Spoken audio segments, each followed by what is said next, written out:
Recently, Hulu released an original thriller called Run, and I decided to check it out just a couple days ago, about a week later. So let's talk about it.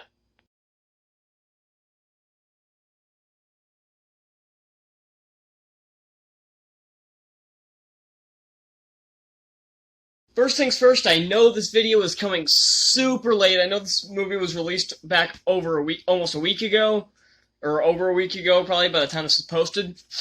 But yeah, I've been really busy, so I didn't get around to seeing it until just a couple days ago. And now I'm finally ready to film the review.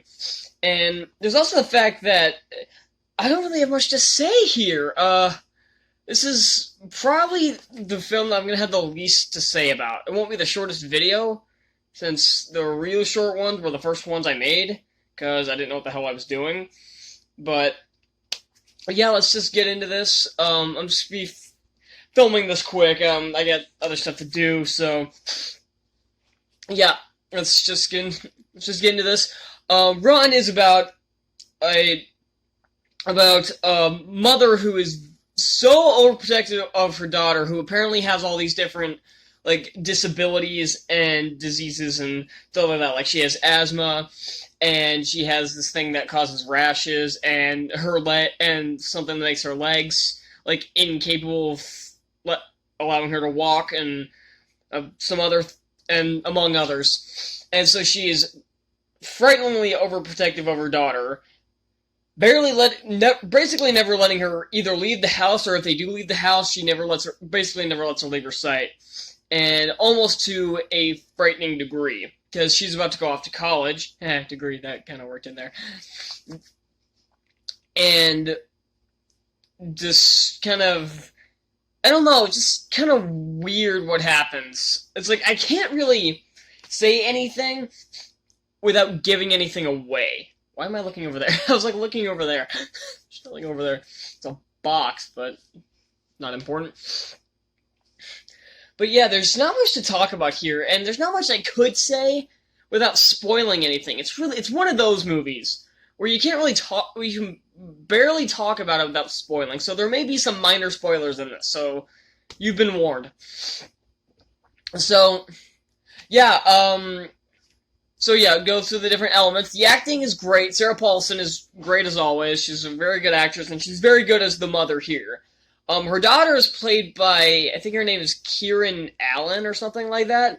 And judging from a quick Google search, she does not think this is her first ever project. This is her first ever film, but she does very well here. She does phenomenal. There aren't that many characters in this movie. There are a few that pop up, like the mailman named Tom, who ironically looks like an older Tom Holland. But yeah, he's pretty good. The one receptionist at a pharmacy is there for all of like 3-5 minutes. But yeah, but all the actors who are in this do their job good.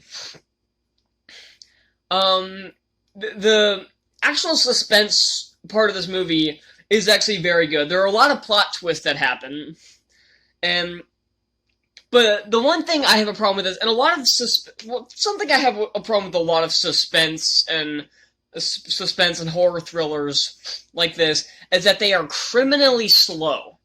And sometimes that works very well to the film's advantage. Like the movie Hereditary, that had a very slow pace, but it worked. This one just drags. Like, the movie's like an hour 29, I believe. It is not even 90 minutes. And it takes about 35 minutes for anything to get done in this movie. Like, it throws a bunch of plot twists at you. Some of them even happen early. And the first one to pop up is about 20 minutes in. This one's a minor plot twist, but it's still there. The first major one, where the daughter starts to figure out that her mother might just be a little upped in the head, is about 35 minutes in, where she figures out what her mother starts giving her this new kind of medication, but she won't say what it's for. And okay, so this is a minor, okay, spoiler right here. It has a different label on the bottle. It has a label on the bottle, but when she calls some random person, because she doesn't have anybody else to reach out to, so she just calls somebody at random, and she has them look up what this is. It's called a tricoxin or something like that. Something like that. And he describes what it is, and it doesn't match what's in the bottle. And we're like, okay. And then she takes that bottle to the pharmacy, and this is the first big plot twist, is where they figure out that this medication is for dogs. And if you give it to a human, it would make their legs go numb. You see where I'm going with this. So, yeah, this movie kind of throws a lot of twists at you, and some of them are really predictable. Like, a lot of them, like, most of this movie I had figured out by the 20-minute mark. And that's never a good thing. If you have the movie pretty much... It's like that crappy movie Wanted. You guys remember that movie with James McAvoy and Angelina Jolie? Because that's another movie I just watched watched for the first time recently. And, like I said, it was crap. But I had everything figured out in the first 20 minutes. Well, mostly. But then they throw another couple twists at you at the end. And the differences between this and Wanted now is that Wanted were stuff that I figured out with like 30 minutes left. After one thing happened, I figured everything else out. This one, you kind of start to figure it out as the character does, as her daughter does. Her daughter, Chloe, is her name. While she starts unraveling, she, like, basically finds everything at once. All the plot twists, and she finds everything at once, because, spoilers again, this is just going to be spoiler-filled. I don't care anymore. Again, I'm not even 7 minutes into this video, and I can't talk about this without spoiling it. It's one of those films, and I need to pad out the running time for this stupid fucking algorithm. If you post YouTube videos, you know what the algorithm is. So, yeah, I gotta pad out the running time somehow. And it's just, you start to figure it out as she's uncovering everything, because her mother locks her down in what I assume is the basement, or her mother's, like, office or something is downstairs, and so, yeah, and she starts to unravel everything all at once, because it's all in this one big box. I don't know why she has all that shit with her, though.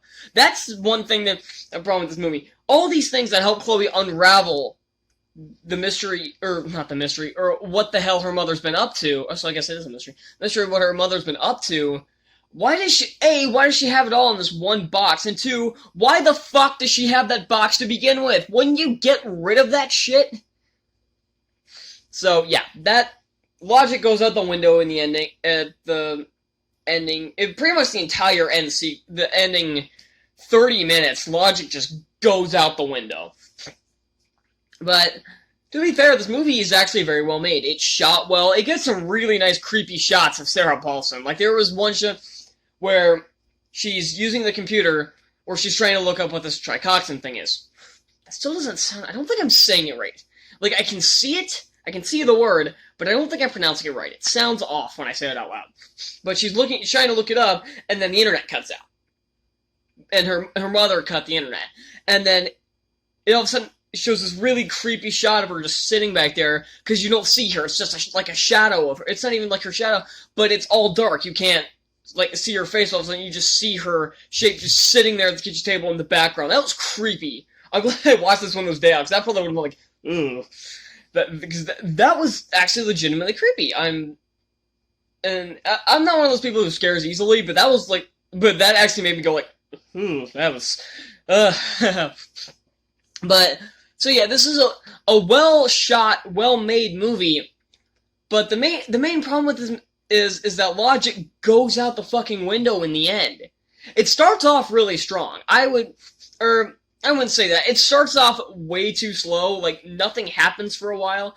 I think it really hit its stride at maybe from between the 30 to 60 minute mark. I would say the middle portion of this is probably the strongest point. That's when you start to figure stuff out, but nothing's given away yet.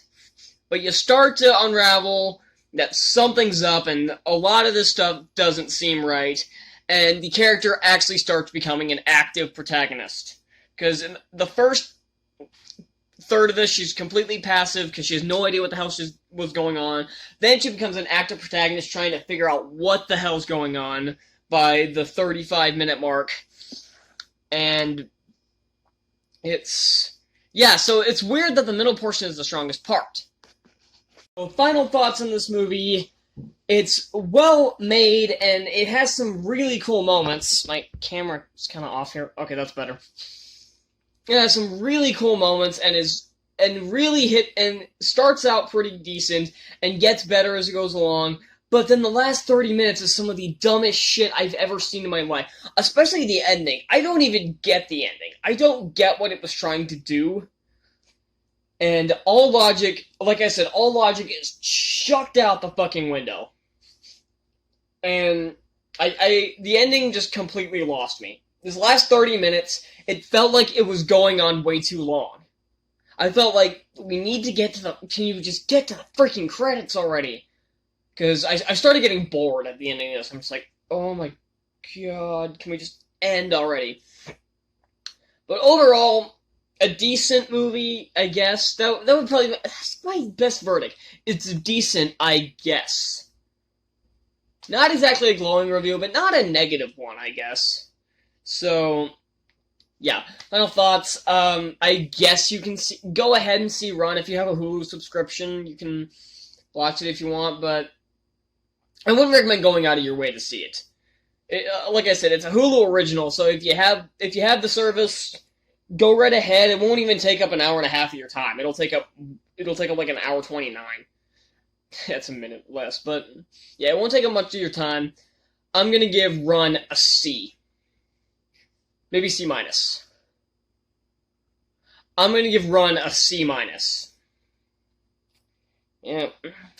Thank you all so much for watching. If you want to see more reviews, hit that subscribe button down below. Be sure to hit that like button. And upcoming, I have more cinematic disasters reviews, more Diamonds in the Rough, and there are a couple more movies that have just come out that I'm gonna review. I'm gonna review Christmas Chronicles 2 because I really like the first one, so I'm gonna review the second one. Then I can watch that Happiest Season, I guess, but God, that looks terrible. And it's got Kristen Stewart. That makes it so much worse. We'll have to see. So, yeah, that's all I'm going to say, and I'll see y'all next time. Bye!